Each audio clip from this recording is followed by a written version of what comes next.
Hey everybody, this is Miss Dietrich. I thought I'd kind of give you a walkthrough on this slideshow that we're calling our open house presentation, given that this is a COVID year. So welcome to Virtual Academy. We do want you to know that I think we're going to get a new ELA teacher, which is going to be very exciting because as many of you have been witnessing, we have large class sizes. Mrs. Ziegler's been brought on to teach math grade 5, and she's been doing that for a couple of days now. And the new teacher, I'm not sure what her last name is, but I think she came from Albany Schools, and she should be joining us sometime the week of October 5th, should be her first week. So we're looking forward to meeting her and having her join our team. So we are trying to mirror the program that's going on in the middle school.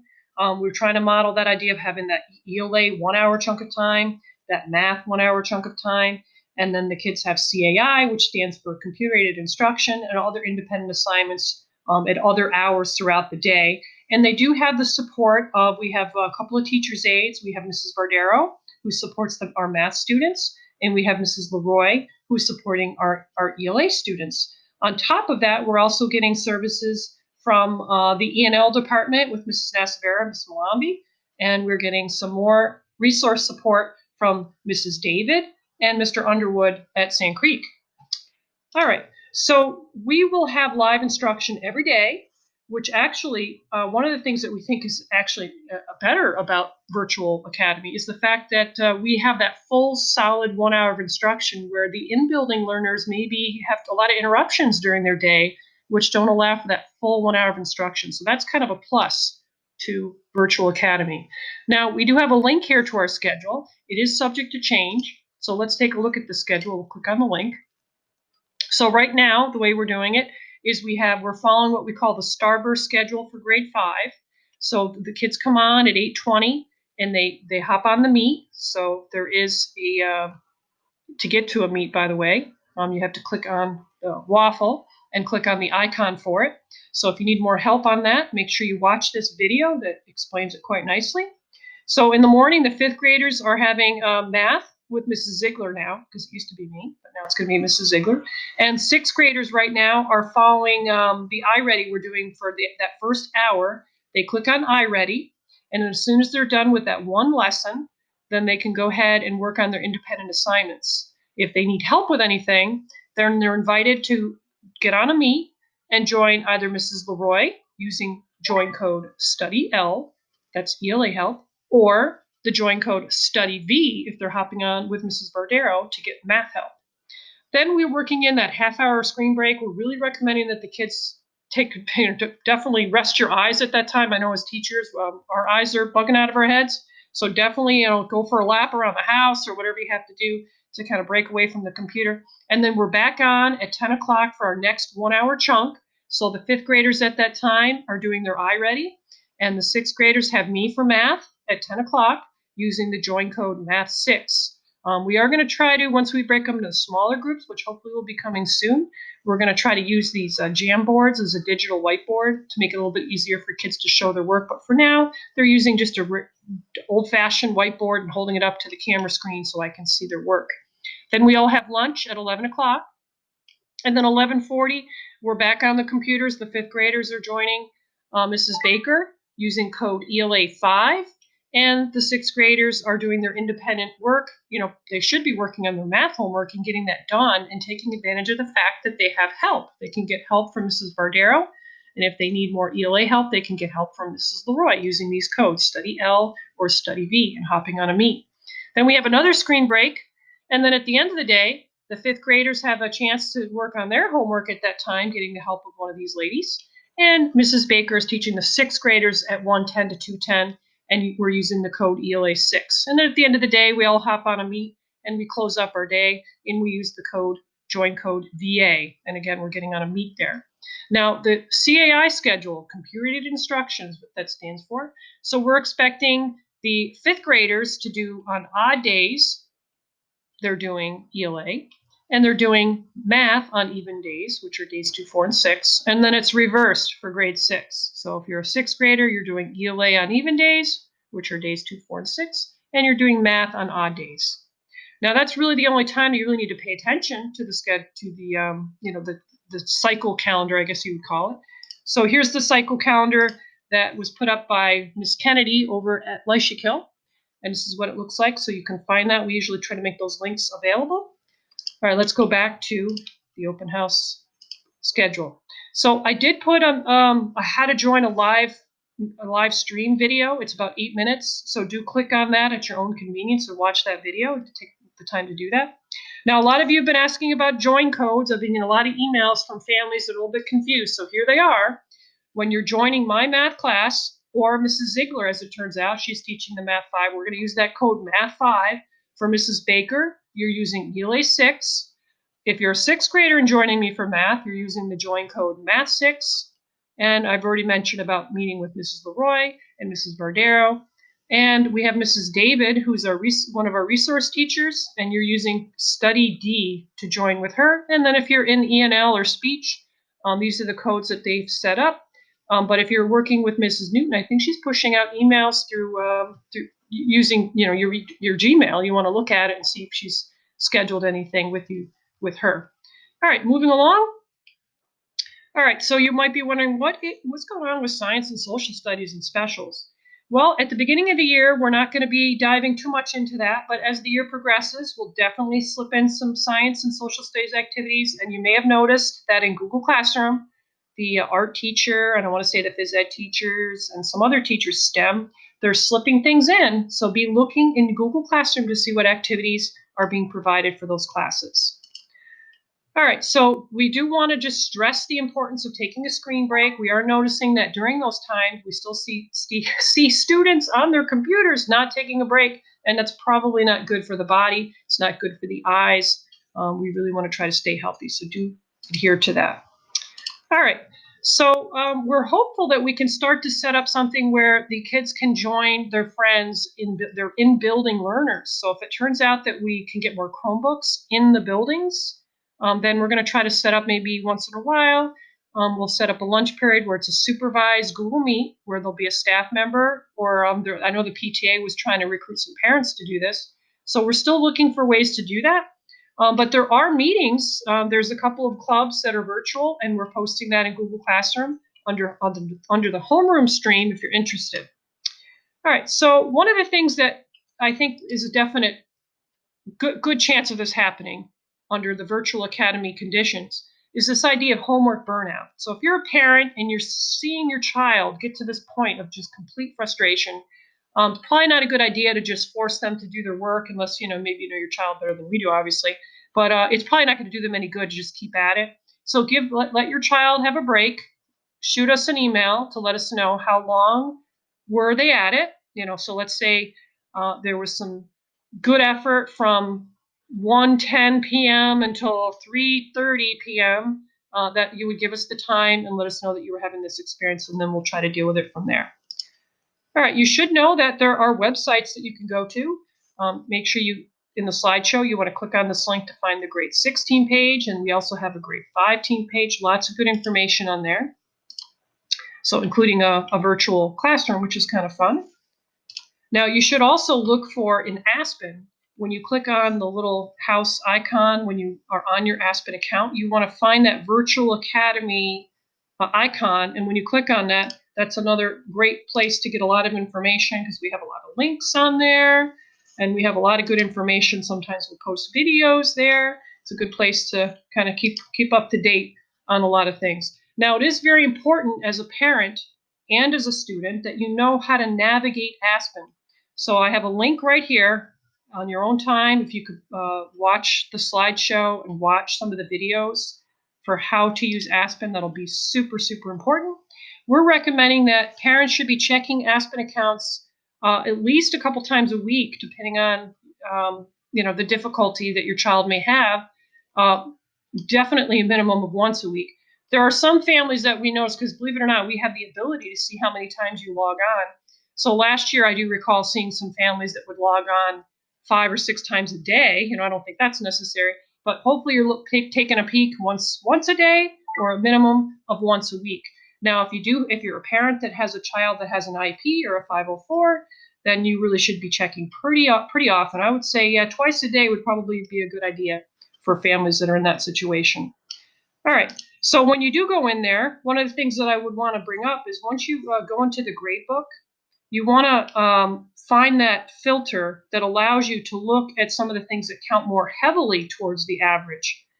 For my math class, the grading scheme is as follows. There's homework, which counts for 10%, practice sheets, which count for 10%. And by the way, just simple completion of the practice earns 100% in the gradebook, even though there may have only been a actual score of a 50, because that's just a time to practice things without having the fear of making mistakes, because we want the kids to be comfortable and feel like they can take risks. Quizzes are 30%. Tests are 50%. And then if you see anything that's under this category UG, that means it's ungraded, because not everything is math. It might be something like just getting your signature or getting you to email me or something like that. It's not a math assignment. So you want to look at quizzes in particular. If you see any low ones, that's we have this idea of a swap opportunity. I use that from the Yoplait yogurt commercial. They can swap out any low homework or quiz grade at the end of the chapter using this Castle online learning tool that I'm going to be talking about a little bit later on. All right, so if we kind of keep going, one of the things that's super important is to make sure that students are logged on to their school Google account. Now, if they're on a school-issued Chromebook, then that's going to be an automatic thing. You don't have to worry about it. But if students are using a tablet or a laptop or a desktop computer, it's super important that the browser that's used is Chrome. And then once we log on to Chrome, we want to make sure that we're using the student's Chrome account. Now, how do you know you're on your school Chrome account? You should see in the upper corner, in fact, if we even look up here, there's 3 vertical dots, and right next to it is the person's Chrome account that's being logged into. And you want to make sure that when you hit those 3 dots, that you go down at the bottom, and it should say Managed by South Colonie. And if it does not say that, then that means that there's likely to be problems with students submitting work, being marked as present, because we're using software that allows us to be able to, to see that they're logged on. And if you're not logged on to your school Chrome account, you could be logged into your Google account and not your Chrome account, and that's going to cause some problems. So make sure, can't stress that enough. That's very important. You're logged into your Chrome account. Now, to log onto your Google account, you would put in your password would be your student number. Or, I'm sorry, your email is your student number at scolonie.org. And then when you hit the next button, it's the same password that you use when you log into, Aspen or anything else. Once you get into your Google account, the things you want to look for, if you hit that little the app launcher, which I call the waffle, is you want to make sure you know where to find Google Classroom and the Google Meet icon. If you don't see these for some reason, when you click on that app's launcher, then you can just type it into a regular Google search and it should pop right up for you. All right, moving along. When you do click on a Meet, you want to select Join or Start a Meet. And then once you're in, then you'll see this and you'll type in whatever the join code is for the class. So it could be VA, it might be Math 5, it might be ELA 5. Again, you're going to look on the schedule for the join code so you know which class code to use so that you're joining the right class. Once you're in, you're going to click Join Now. Make sure that you're in your school account, because if you're not, it won't let you in. You have to be in, it has to be a southcolonie.org, suffix on there. So you're going to join, and when you join, we're recommending you mute yourself and leave your camera on. All right, so if you do attempt to join a meet and you are doing it before an adult starts the meeting, it will give you a message saying something like, you are unable to join this meet, so please try again at the scheduled time, because maybe you're a few minutes early. And if you've tried even 10 minutes after the scheduled time and you're still not able to get in, then you might assume that the adult that's running the meeting, maybe they had some kind of a tech problem. So, if you have a lot of stamina, if you could try maybe 5 minutes later, that would be a good idea. But that's likely to happen. All right, so what is the expectation of using the chat tool? Because that is a tool that is available in Google Meet. We're expecting that students use it only for academic reasons. So it's very tempting to just type a bunch of nonsense in there. So a good use of it would be a student's camera's not working, or they don't have a camera, and we call on them and they would respond using the chat. Or if somebody's having like a legitimate anxiety issue about being on camera, that might be appropriate. But just to put nonsense in there and things that have nothing to do with instruction, not a good idea. And teachers do have the ability to turn the chat off. Whoever's hosting the meeting can do that, but we really don't want to do that. The other thing we should mention that if a student does become enough of a disruption where they have to be removed from the meeting, unfortunately, I don't think the student can get back in using the join code. Once they're out, that's out. They're out for that class, and that's it. So we're encouraging students to make sure they use good judgment. Don't put yourself in a position to have to be removed from the meeting, and everything will be all rainbows and unicorns. All right, so this is an actual, it's kind of, I left it blurry on purpose, but this was an actual, I took a screenshot of some inappropriate chat that was going on. And, so it's blurry on purpose because I don't want you to be able to read it, but it was kind of annoying to the teachers. All right, so email. Students should be checking their email daily. In fact, I'm going to recommend you check your email, I would say, in between classes. And you're going to find that you get a lot. So this is an actual screenshot of a student who you can see how many emails. It can be a little intimidating. That's why just using email to figure out what your assignments would be is not a good idea because things can get lost in there. But whenever you get something back, you'll see the words returned. If there's something that's being posted as a question, you'll see it as a new question. If it's something that's just been assigned, the due date will be listed there. So it is a really good tool. We do recommend going to your Google Classroom, obviously often. And you might want to try using this calendar tool because when you press on that, it does give you kind of an idea of when things are due, which can be helpful. All right, so here's another example of something that your Google Classroom might look like this. But if you ever see this pop up, that means that you have the opportunity, if you wanted to just send a quick little message to the teacher, then you can. So you just click on that and type your little question. If you see in the example here, it's showing 3. So that means that there are 3 messages that the teacher's trying to give to the student. And of course, you'd want to open that promptly to see what it is that the teacher's trying to get you to see or do. Now, when you are in Google Classroom, you should know that when you open up the Classworks tab, if it's grayed out, that means you've turned it in and you've done it. If it's not grayed out, like see this one's in pink, that means you haven't done it yet and you want to look at the due date and pay attention to that. So see, this is not turned in, not turned in, not turned in, not turned in. Now, if we look at a chapter that's where there's a lot more material in it, if you hit the View More button, it'll allow you to see everything. Because if you don't hit that, then you might only see 80% of the stuff that's in there. So make sure you click on that if you see that View More, otherwise you might not see all the assignments. Now, we can send out a Google Classroom progress report, and you might be wondering, what does that look like? So if you're an adult that's taken the invitation that was sent to you for Google Classroom, either in years past or perhaps recently, because I did push out some invitations just a week ago or even less. So if you get a progress report, what's nice about it is that it shows you all the particulars about it. It shows you the score. It shows you whether something is missing. So if you're noticing that there's a lot of stuff missing, that's when you really want to try to, get a little bit, more aware of what's being assigned and paying attention to the website so you can become more aware of what's coming. All right, so I should mention that if you see a discrepancy between the grades posted in Google Classroom and Aspen, the ones you want to believe or the ones that count towards the average are the ones you see in Aspen. So a lot of times a student will forget to click the submit button or they'll forget to hit mark as done. And that can result in an auto-generated email stating that it's overdue or never was turned in, when in fact it may have been turned in. So look at Aspen and see what it says. And the other thing I want to add too is that if you find that remember, practice sheets should be 100 if they're complete, and if they're not complete, it would be a 0. So there's really nothing in between there. But any other grades, if you find that the numeric value that's been put in Aspen, if you believe as a parent that it's incorrect, make sure you send me an email and I'll obviously look into that right away. So as a teacher of 30 years, I don't make mistakes very often, but it does happen every now and then, and you would just shoot me an email.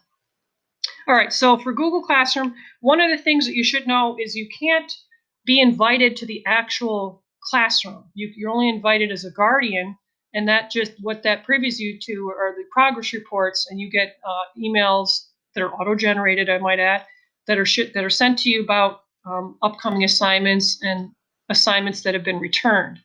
So you can't join using a join code the actual classes, because that's actually a privacy violation. So we're recommending that you watch this 9-minute video on your own time on how to use Google Classroom for parents, because there's a lot of good information there. But if you're not a member yet, because I look to see who has not accepted the Google Classroom invitation. It may be lost in your email, maybe it went into spam.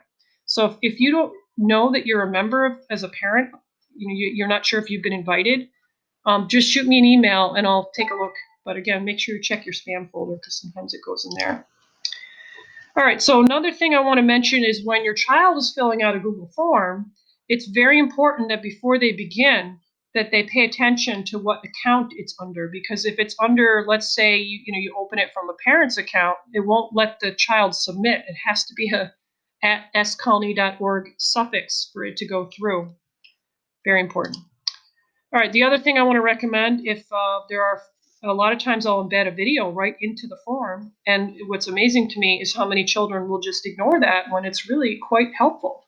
We're recommending that if it's there, to watch it. In fact, it might be a good idea to watch it a couple of times. All right, so the other thing we should mention is that students are being closely monitored when they're doing their thing. Make sure you're advising them to use good judgment while they're on a Chromebook, because we have something called an active tab report. Every tab that they have open, we can see actively their screen at any given time. So it's not a good place to open up that Instagram account or anything, private email or anything like that, because this is all for school business only. All that private stuff needs to be done on those private accounts. So if we take a look at like an actual example of a choice that a student recently made, they're not always able at age 10 and 11 to make good choices. So this is something that maybe might be going on during math classes. Kids are looking at things like this. So just know that they're being monitored, and we know it. Here's another actual example of a student that got distracted with something, and this is kind of a typical thing for some of the kids. Now, if your family is having difficulty losing a connection in the middle of a Google Meet, then we're recommending that you're going to change the resolution on your Google Meet. And this video, it's about 3 minutes long, very nicely explains it. Take the time to watch that video. And also, we're going to be insisting that the kids show their work a little bit more. So we're going to be trying to use these Jamboards and Google Canvas to show work. We just need to become more skilled at it and practice a little bit more in class. But this is a good thing for students and families to watch as well. So here's an actual example of a template that I provided. So it was a document, and the intent was to put the work in the little space. So here's an actual example that somebody did using, I think they used Google Canvas to put the work in, but the idea is to paste your work into the space. What students were doing, instead of pasting their work, is they were pasting, like 98 remainder 2, and that they would just type that in the box. That's not adequate. We need to see the actual algorithms. All right, so some of the codes that you might see in Aspen, if you see AB, that stands for the student was absent. In other words, maybe we knew that there was a medical appointment or something going on. If they were absent the day before, and the expectation is, well, because they were absent, then they're not going to have the assignment that's due that next day, then we use the code WA. And if something is in progress and they're being given extended time to complete it, then you might see code IP. And if you see EX, that means that a student is exempt from the assignment and therefore does not need to complete it. Now, this is one that I don't use very often, but SIP stands for scoring in progress. That just tells you as a parent that it was turned in, and just be patient because it's being scored. So that because I don't teach ELA, I used to teach ELA, I don't need to do that very often to put SIP, because usually a lot of the things I'm doing are multiple choice, but when we do extended response questions in math, then that might be true. All right, so I mentioned earlier about how the grades are calculated. So for practice sheets, as long as the student does it to the best of their ability, then it's going to go in my books as 100. Now, if it's quite evident that we have little to no effort going on from somebody, and I see consistent, scores of a 10% or less, then I might actually start putting the score in. But as long as a person puts forth their best effort, it's going to go in my books as 100. Homework, the code for that is HW, that's 10%. Quizzes, we use code Q, and that's 30% of the quarterly grade. And then tests, that's the thing that has the biggest impact. I use code T. So we want to make sure that when the test rolls around, excuse me, that the students are very confident, because that really could hurt their average if they don't do well on a test. All right, moving along. All right, so it's very important that you keep up with your assignments, because right now we have over 200 students that are in Virtual Academy, and it's very difficult to deal with late work. You know, we have enough time commitment to just keeping up with the current stuff. So a lot of times, especially if it's a week late, you know, I'm not really looking at stuff that's a week old. You know, I may look at something that's a day old or 2 days old. But if you have submitted things and you're still not seeing your grade appear at Aspen, if it didn't get changed from that 0 to an actual score, then it's a good idea for a reminder to be sent, preferably by the parent, so we can take a look at that. All right, so textbooks, the situation with textbooks, many students did pick up their Go Math materials from the buildings, and it's really not a big deal if it wasn't convenient to pick that stuff up. It's nice to have it. If you're a parent that's working, you know, doing a little extra with your child and you're trying to, you know, home tutor a little bit, that's a nice resource to have. But quite frankly, if you didn't have the time to go pick it up from the building, that's perfectly okay. But if you change your mind and you do want to pick up more materials, then it will be necessary for adults, parents, to call the main office and schedule something with the secretaries there to pick up materials. All right, so I mentioned you don't have to have the Go Math book. I don't know where we're at with the science books, because I guess in grade 6, a lot of the books never came back from the spring semester, so we're short on books. So I know some of the secretaries actually photocopied some of the pages out of the book, and I did make that available on the website. But if you wanted the agenda that was provided by the PTA for some reason, even though we do post it on the website, you know, that's an option as well. All right, so we should mention that when you email us, most of us as teachers are getting, on an average day, we get about 500 emails. And I don't know if you can visualize what that looks like, but things get lost in there. We have to triage our emails, and we have to figure out which are the ones that need immediate attention. And just to triage the emails can take us about an hour. And then once we figure out what the high priority emails are, then we start to respond to those first. So because we're getting so many emails, we're really going to insist that if you try to find the answer to your question on our websites and using the Virtual Academy Aspen page, we really think that's a good idea. But, you know, of course, we're going to try to get to your question if you have one. You know, we're teachers, and that's kind of what we do. All right, so we have a lot of FAQs that have been coming through in emails, and I put these slides together to help out with that. So one of the things that you may notice is that you may have a child that was sort of an academic superstar in the other setting, which when I say other setting, I mean in-building learner, and they may be struggling this year. Well, one of the things I'd like to say is that that's not atypical to have that situation. And one of the reasons why, you know, obviously we're in a situation where we have, at the moment, we have 100 learners in one class. So there's not the opportunity that they would have in the building of being one of 25, being able to raise their hand and ask their question. So that's obviously a huge disadvantage for both, you know, the teachers and for the students. And the other thing is, teachers, we rely heavily on body language. We rely heavily on actually looking at their faces and their body language to gather data in our minds about whether or not a student understands something. And we as teachers, we don't have some of those same cues that we're able to get when we're in the building. So that doesn't allow us to sort of stay on top of who are our kids that might be struggling a little bit and who are the ones that seem to be getting it. So that means that it's really important that families do what I call engage in self-advocacy. So that's going to be super important that students learn how to advocate for themselves and that families learn how to advocate for their children, because otherwise we're going to have kids slipping through the crack. And it's really important for you to stay on top of that.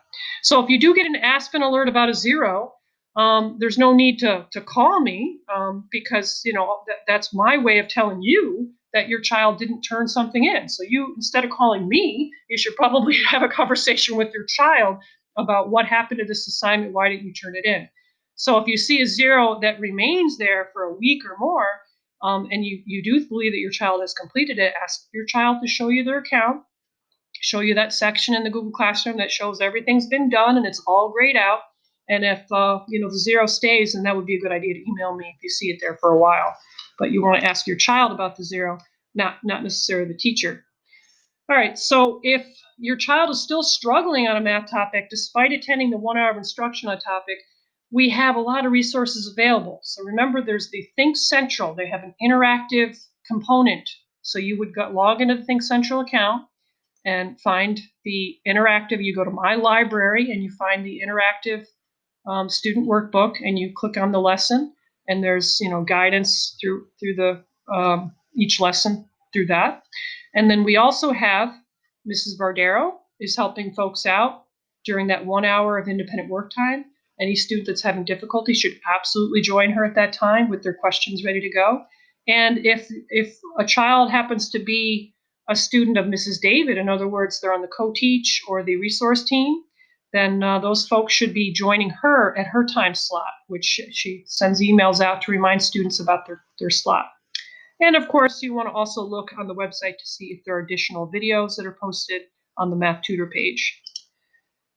All right, so if you are a working parent and you're relying on your child's word that he or she is joining the live classes, you can get verification from me about whether or not they're actually present during the class. Now, there's no way I could do that for all 200 families, but if you really have an issue, then I'll certainly give your case priority.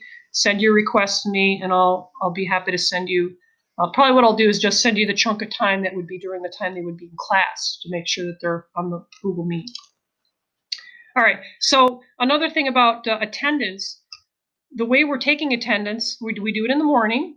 So we're expecting the kids to join the meet in the morning using the code VA. And then we're also asking students to fill in the check-in survey. And if those two things don't happen, then they're probably definitely going to be marked absent. But what I've been trying to do is to just see if at least one of those things has happened. Are they present, or have they done the check-in survey? So if you do have a child that, let's say they have a dental appointment or something like that, make sure you're completing the appropriate form. The links are right here. Also can be found on the Aspen page. All right, so you may be wondering, why are the math assignments locked? Well, one of the things that as an experienced teacher of 30 years, I found that it's very typical for students to not listen to a word I'm saying and instead attempt to finish the homework, which isn't helping anybody. So I wait till after I've taught the topic, and then I unlock it right at the end of class. Now, what is sort of disappointing, I do have some students that I unlock it at 9:30 and they hit the submit button at 9:33. Everything's time stamped. So that's a little bit concerning to think that somebody would only spend 3 minutes on their homework. So make sure that your child is spending adequate time to really answer the questions thoughtfully instead of just taking guesses. All right. Now, the schedule is still subject to change. I think I mentioned that where the district is attempting to reduce I'll use the word normalizing the class sizes. So they are adding more certified teachers to our virtual academy. So I think I mentioned earlier that we're expecting another teacher to come on for the week of the 5th, new ELA teacher, which will be really great. So once that happens, then we should be able to get the class size to be a little bit smaller. All right, so if your child can attend a live class, make sure you complete the form and also send an email to us so we know. If there's a tech problem, that's obviously something that would prevent the child from logging on. And we want to thank you for paying attention to this video and trusting us with your children. We really are working as hard as we possibly can to give your children the absolute best experience that they can be given. Everybody on the team is super committed. One of the things that you might not be aware of is how much time we put in. I've been working pretty much 14-hour days since school started, and I'm looking forward to having the new teachers join. So maybe I can work maybe closer to a normal day instead of 14-hour day. Maybe I might have a 10-hour day, which would be really great. And just on a personal level, I just want to mention to everybody that some of you may already know this about me, but I am battling stage 4 cancer. So I am going to be doing my infusions. I am going to be pressing on with my treatments. But unfortunately, I won't have the same amount of stamina post-infusion as I typically would. So if you could please bear with me and have a little compassion, as I continue to battle cancer and go through my treatments. Your support is obviously much appreciated. All right, so we look forward to working with your children and getting to know you and your families, and we hope to have a great year.